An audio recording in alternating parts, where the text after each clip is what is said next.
Welcome to the Bias Buzz. I'm Don Irvine. He's Jerry Cave. Don, good morning. It's good to be with you today. I hope you had a Merry Christmas. I did. How about you? Christmas is so good, even I can't screw that up. It was wonderful. Thank you. All right, so we have some things we want to talk about here. This is our year-end show, but we do have some news and some other things before we get to all that fun stuff that happened during the year. Jill Stein, the loser of the loser candidates, after all that re-election stuff, in terms of let's recount the votes, let's do all this stuff, now she wants to call on the Department of Justice to investigate the election process to make sure we're having, I guess, honest and fair elections. I mean, this is kind of getting out of hand. Won't you just go away? This is all part of the pattern. It's brilliant theater by them. They want to delegitimize Trump, so they brought up the Russian hacks. They started with Occupy in the last one. Then it's Black Lives Matter. Whatever they can do to delegitimize the Republican Party, the American way of life, and Donald Trump. But the thing is, it distracts them from the fact that they have lost not just to Donald Trump, but the House, the Senate, the legislatures, the governorships, and they aren't going to face their problems. They need a 12-step group, and the first thing you got to do is acknowledge that they have a problem. So the good news is they will not do that. So they will keep perpetuating their defeat. And maybe by January 20th, some of this will just go away. Oh, no, this is never going to go away. Someone told me during the election, they go, I just want it to end. I said, sugar, this ain't never going to end. All right. Another thing, too, is that I know that you're such a big movie fan because I know Brian is such a fan of Star Wars. He knows so much. I'm sure if he's listening, I'm sure he's going to get me on this one. So Carrie Fisher had a heart attack on the plane, apparently. She was returning from London to L.A., her mom, this is what really surprised me, actually. Her mom, Debbie Reynolds, actually tweeted that she was okay. She was in stable condition. How old is Debbie Reynolds? I mean, I'm shocked that like did we 90? Did we get the tweet from Debbie Reynolds in this world? That's what apparently happened. When I saw the news story, I'm like, Debbie Reynolds is on Twitter, and she's actually tweeting about this. I'm glad that Carrie seems to be recovering and everything like that. I'm sure the people at Disney are breathing a slight sigh of relief because they have a lot still writing there. Even though we're moving on to a new set of Star Wars films under this era, she's still kind of an integral part of their franchise and trying to lay the groundwork so they can launch all their different things along the way. And they even CGI'd her into the last movie, which I'm sure that she waited in line to go see. I hope that she is okay, obviously. I'm sure we all do. But I'll tell you, my wife was listening to a routine of hers talking about growing up, and like every other line was a laugh line. I think she missed it. I think of all the performances, and I haven't even heard that one, but I could hear it across the bedroom, might be one of her best. So that's what we should all go Google and watch that. All right. But I hope she's well, and we hope the best. It's been kind of a rough year for a lot of celebrities. I mean, you always lose a few celebrities every year, but lately we've had a barrage of some people that we've known since we were a lot younger have passed on, and it's inevitable, but it's still sad to see that happen. Well, it's really scary because apparently, according to the comedian Marr and his show and everything, we live in a celebrity culture where everybody wants to be one, and it seems like the road on celebrity ends up at the same place as everybody else's. I guess that's right. All right, so we'll quickly spend a little bit of time, just some of the recent news. Since we last were here, Donald Trump has now finally selected his press secretary. It is Sean Spicer. John Gizzi had said it would be. It just took forever, it seemed, to kind of sort through all that. He's put together his communications team. Jason Miller, who'd been working on the campaign, I'll talk about that just briefly, had joined it. Hope Hicks is on there. He's put together a very good team, though apparently now Jason, just after being named as a communications director, has backed out after some kind of strange tweets from A.J. Delgado from the transition about baby daddy and rumors of an affair, for which obviously the liberal media laps that up like nothing crazy here. Like anything they can get on anybody in the Trump administration, they're going to go after like crazy. Well, it's funny. I don't know much about the Jason Miller situation, but neither does anybody else. But it shows you how desperate the media is to try and find any kind of scandal to focus on. And typically, like we were talking before the show, they go on speculation. So they have no idea. But the Sean Spicer one is very interesting. First off, beforehand, these are none of the names that were discussed. So Trump was playing rope-a-dope with everybody, talking about people that they were going to do, celebrities like Laura Ingraham, while he's quietly putting together his plan over here. And the selection of Sean Spicer comes right out of another movie, The Godfather. It's you keep your friends close and you keep the RNC closer. So what he's done is he's kept the people from the RNC close, Spicer and Priebus, where they can't do any harm. And the other thing, look at what he's done. If you look at Pence, Priebus, and Spicer, those are not exactly the most dynamic personalities going, and there is no danger that any of them are going to upstage Donald Trump, and that's important. Well, that's a very good point. I hadn't really thought about that. The thing too about Sean Spicer. That's why I'm here, by the way, to bring up things you haven't thought about yet. Thanks a lot. I really appreciate that. The thing too about Spicer is that he has kind of, I guess, reiterated or confirmed some of the rumors in terms of that the press briefings, things will probably be a little bit different going forward. He didn't really elucidate exactly what those will be. We'll see come January 20th in terms of what they're thinking about. But that, as we've talked about before on the show, this is kind of sending, kind of shudders through, through the press corps that the old boy network, all the relationships they had in the past and their ability to kind of put the message out for the White House, determine what that should be, may not be happening here in the future. The most important thing in politics and in American politics is the media. And in fact, a good friend of mine has a company called Accuracy in Media to deal with that problem. And who that is? That's you, my brother. But yeah, it's going to be a whole new game. And if you look at what happened, Bush kind of said, okay, you can pick who's going to be in the press room and all this.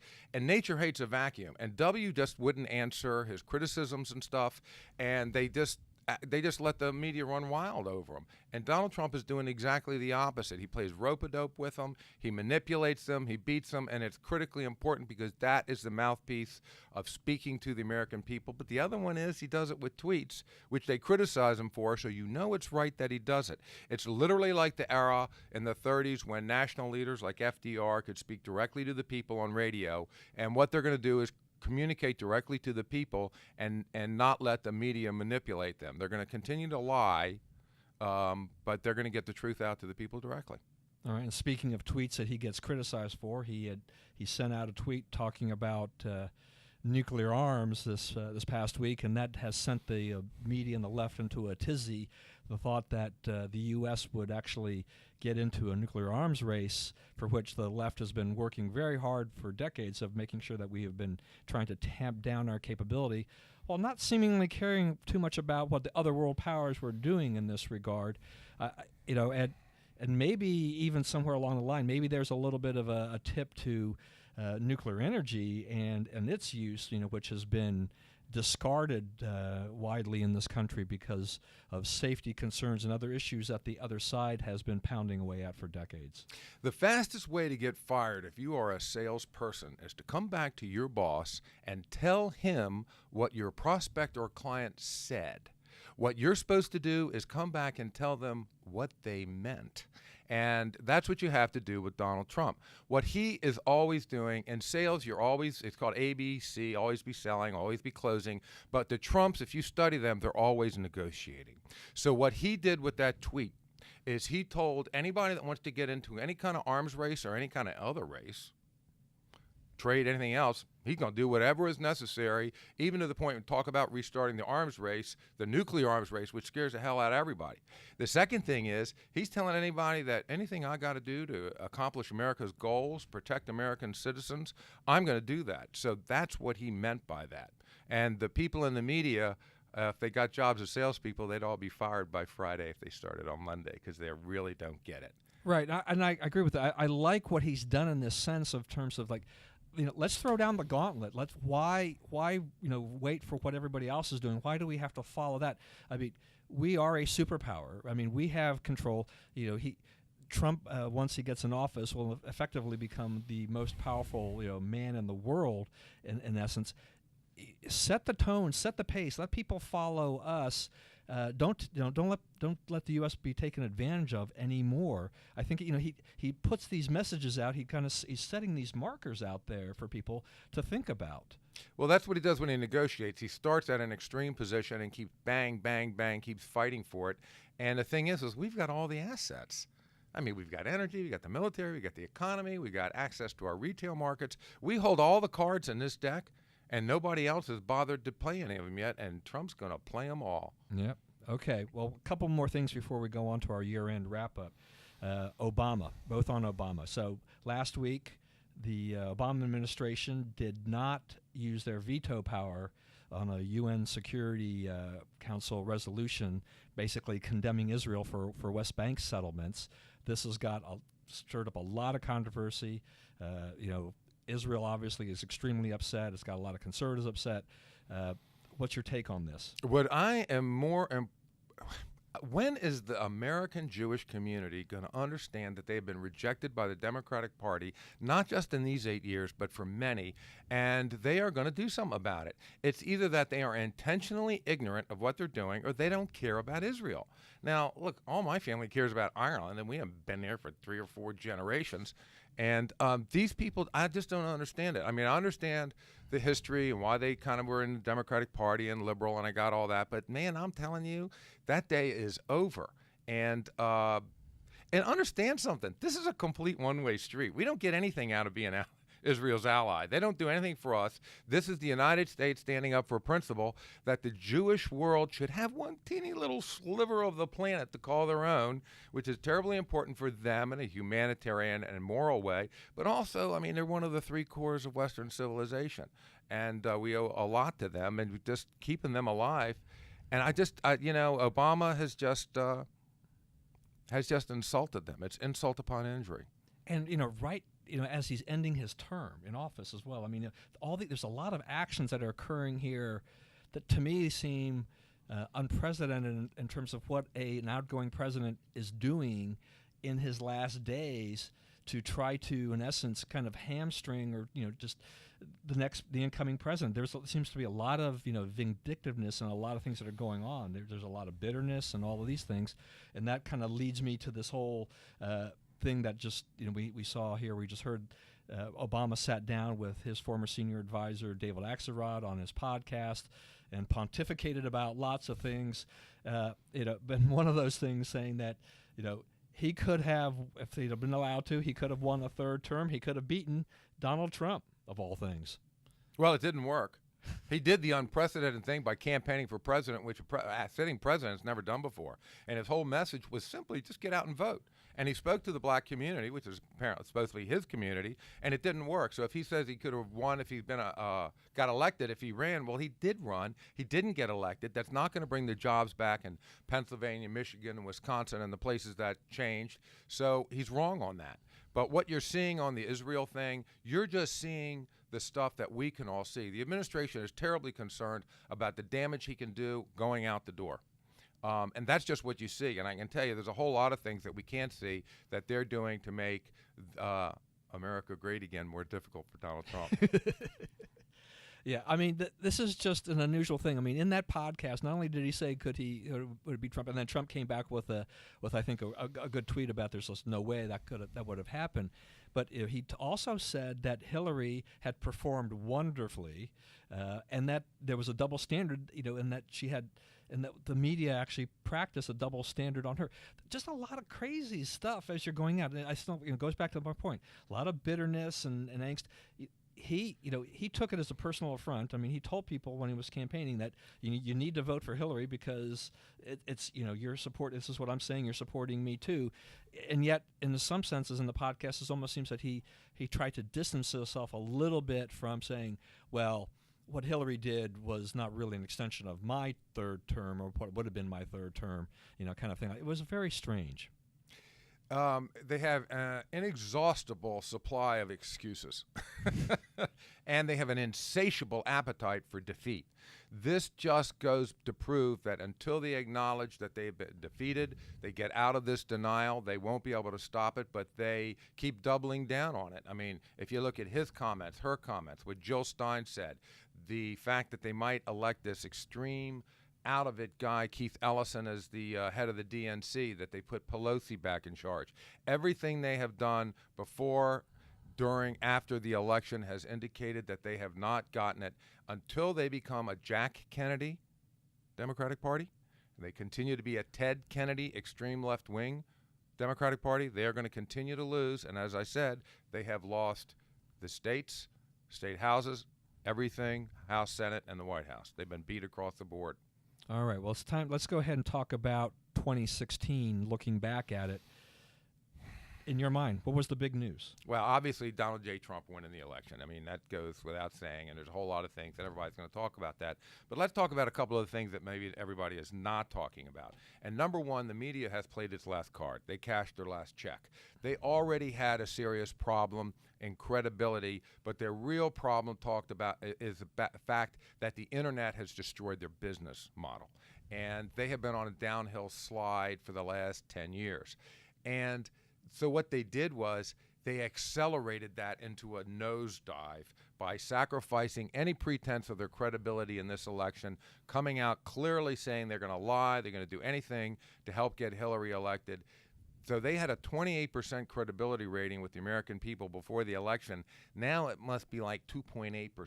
So the media has destroyed the only asset they had left, which was some semblance of credibility. They've ruined their business model. The ratings at MSNBC and CNN have collapsed. Fox has held up a little bit better. So the media is overwhelmingly the big loser, which is the propaganda arm of the Democratic Party. So those are the big losers last year. Trump and the American people, blue-collar people, are big winners. But the real story, one of the biggest challenges for Trump is going to be in the courts. He has an opportunity to nominate, I think, twice as many justices right now as Obama did, and Obama has stuffed the court with left-wingers. He has turned some district courts, federal district courts, that had panels that had leaned to the right. He's got them now leaning to the left. So Trump has got his work cut out for him, and in one regard, that's a slower burn than coming in and getting legislation or turning things around by canceling executive orders and issuing new ones. But there's a remedy to that, and we'll find out how much chutzpah Donald Trump has, and what that could be is to stuff the court himself. You know, we have 9 justices. We didn't always have 9 on the Supreme Court. You could have more, you could have less. I'd love to see him say, we need 13.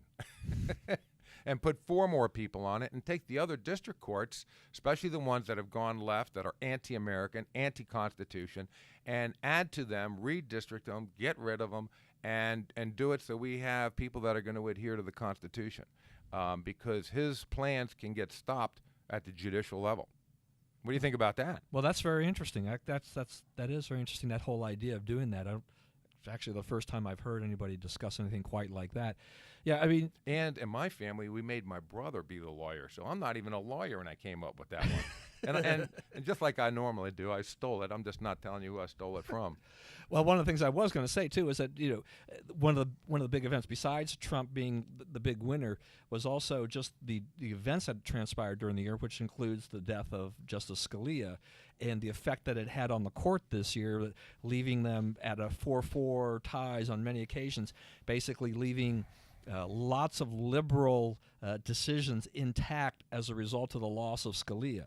We're waiting, for some very quick action, we hope, as soon as Trump gets in, that we will see very shortly after he's inaugurated, that we will see a nominee go up for confirmation. They need to get that as soon as possible. I know the pro-life people are definitely waiting on that to happen. And, the New York Times just the other day came out with this editorial, and they talked about Merrick Garland and this whole Supreme Court nominee, and they said this was the stolen Supreme Court seat. Typical of the media, once again, people that you and I love so dearly, is to go out there and they say, Obama did everything he was supposed to. The Senate and the Republicans, they stopped this action. This is unconstitutional. They're stealing this for the election. Now, if Hillary had been elected, they wouldn't have said that, obviously, because that would have been in their hands anyway. But all these things, as we keep talking about over and over and over again, they just can't get over this stuff. They also wouldn't have said it if the situation was reversed, and when it was reversed, and if they were in a position where an outgoing Republican could have nominated somebody on the court. But I'll tell you, you have really given me pause to consider something. Justice Scalia had a great effect because he was on the court for so long and such a brilliant jurist and many great decisions and opinions. His greatest legacy is going to be the fact that he died and when he died, and that became so much a part of this campaign. If for many people that wanted to see the Democrats out, wanted to see a Republican in, but they couldn't stand the style of Donald Trump, the final thing came down to was the court. Who do you want picking somebody on the Supreme Court? And when Trump came in and said, because of the Scalia absence, and Trump came in and said, I'm going to appoint not just a justice like Scalia, but he said it in the plural form. So Scalia has kind of become the benchmark. So he has had a greater contribution to America in his death than he did in his life. Yeah, and and I think you're right. This is going to be a pivotal moment, though, too, is that for Trump to follow through on his word, keep his word about who he will appoint, what kind of justice he'll appoint to replace Scalia, and then any other future justices that he may get an opportunity to in the next 4 and then hopefully 8 years of this presidency, that it will, because of the long-term nature of since you serve until you decide to until you either die or you retire, this shapes the court for potentially 2-3 generations, if not more. So it's a really, really critical at this point in time. And even though these were issues that should have been evident in the previous elections, presidential elections, it seems only now that it really kind of came home to roost for a lot of voters. They realize that this is really their last shot. Hillary gets in, we really lose the court for generations. We have to win this thing. We have to save the court for our side. And luckily we would have lost the court forever. Yeah. And this was a way to embody it. So you can talk about concepts, but when you can actually bring it down to a personality, that's what resonates with people. So really it was Scalia and his dying that did that. But I mean, equally as important was the fact that we have, they say 11 million illegal aliens in the country. I think it happens to be a lot more. But if we hadn't won this election, as damaging as that would have been, is they would have had another 10, 20, 30 million illegal aliens come in the country. They would have given them the vote, and Texas and Florida would have turned into left-wing states like California. And between the court and that thing with the illegal aliens, it would have been the end of the country. Yeah, so since you're bringing up kind of illegal aliens immigration, what I'll throw out into this too is just news, that came out throughout this year was terrorism, was the increase of terrorism abroad, and particularly we saw, what happened in Nice. In France, and then just this recent Berlin truck bombing, which doesn't make Angela Merkel look all that great because of this kind of open borders policy that she's had, allowing these people into the country and to the damage. Europe and their open borders is a problem. I mean, it should send a signal to those here in the United States of this is what happens when you just allow people to cross over and you're not vetting them or anything like this. These kinds of terrible terrorist attacks can and will occur. And Europe is in very bad shape at this point. There's no solution they have right now that I see on the table to solve this problem. The biggest power that the media has is their power to ignore. And in Europe, they're actually having laws that you can't talk about this, you can't talk about that, you can't report the facts.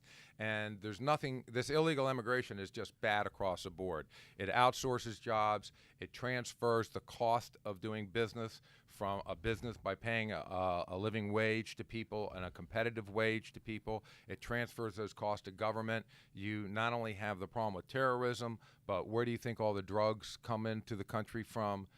They're coming in from Mexico because we have a porous border. So they get away with this by not talking about it. And another bellwether that you can take, now I really like Germans. They're smart, industrious people. They have great culture, language, literature, art, music, industry. But you know what? Pretty much anything they come up with in government, we should go the opposite direction.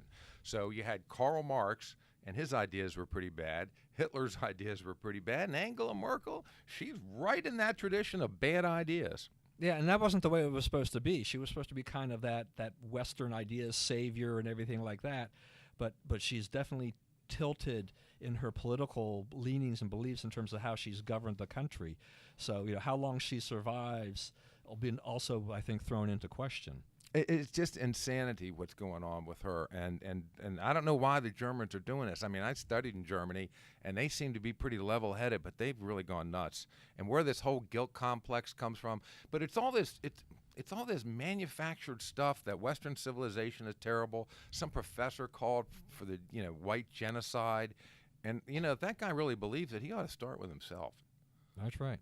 All right, one more thing, another thing to talk about that happened during the year, and it's election related. As you say, Trump is the big winner. American people are the big winner.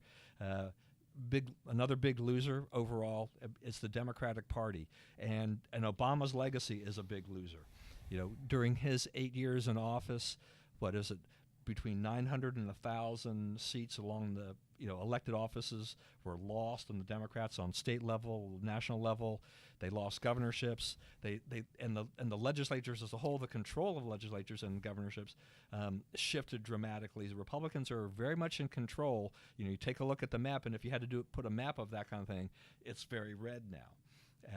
And the Democrats have nothing. We talked about last week who are the Democrats going to look to in 2020. I think The Hill just ran a thing about the 15 prospective 2020 candidates for the Democratic Party. It did have Hillary in there. It had Joe Biden in there. It had Tim Kaine in there, Elizabeth Warren, Bernie Sanders, Cory Booker. I mean, just a wide variety of things, but just kind of a crazy thing of no one really knows. The likelihood of those people still being alive for the next election cycle is about as good as the Democratic Party's being alive.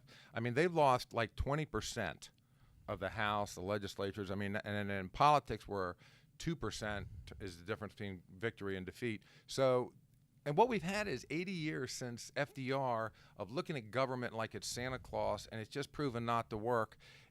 We're going to hit $20 trillion in debt in 2017, and our children and grandchildren are going to have to at least service that debt.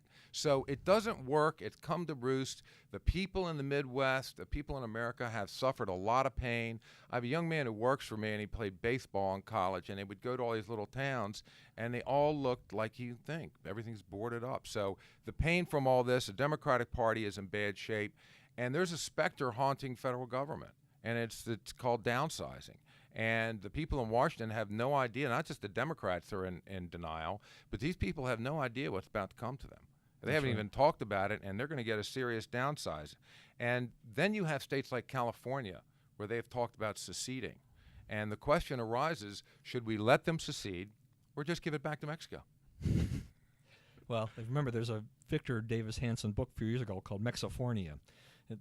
It's like that. I mean, it really is like that. And I wonder who's going to give them their water if they want to turn their nose up at the rest of the United States, because they're going to get a little thirsty. That's true. That's true. All right. Well, we are basically out of time. This is our last show of the year. Want to wish everybody a happy new year. And then we will, Brian will return at the beginning of the new year. We'll see you again for another edition of Bias Buzz. And thanks again, Jerry, for joining us. Thank you very much for having me.